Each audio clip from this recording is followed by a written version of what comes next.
Loan loan वाला आजकल bank, हर bank में इंश्योरेंस कंपनी जुड़ गई है, हर कोई जो लोन लेने जाएगा उसको एक इंश्योरेंस पॉलिसी दी जाती है ताकि उसका लोन सिक्योर हो। एग्जाम्पल, जैसे किसी ने 20 लाख का लोन लिया,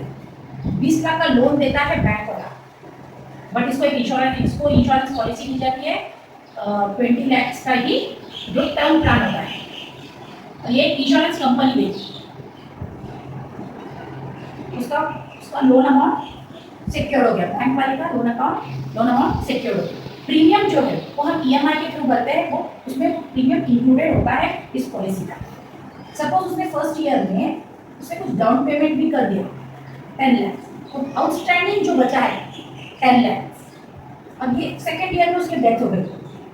कस्टमर की सेकेंड ईयर में डेथ हो गई, तो जो ये आउटस्टैंडिंग बचा है ये अमाउंट ही बैंक को रिकवर करना है। तो बैंक क्या करेगा, इंश्योरेंस कंपनी के पास इसका डेथ क्लेम मांगेगी और इंश्योरेंस कंपनी इसको डेथ क्लेम देगी 10 लाख का, जबकि पॉलिसी देते समय डेथ क्लेम समय शॉर्ट दिया था 20 लाख,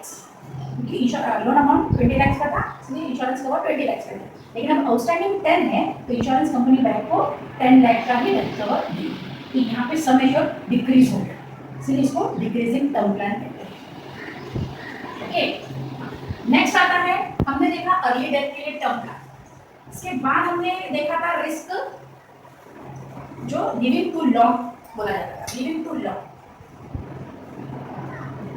लॉन्ग, इसको इस नीड को मैच करने के लिए इंश्योरेंस का प्रोडक्ट है होल लाइफ प्लान।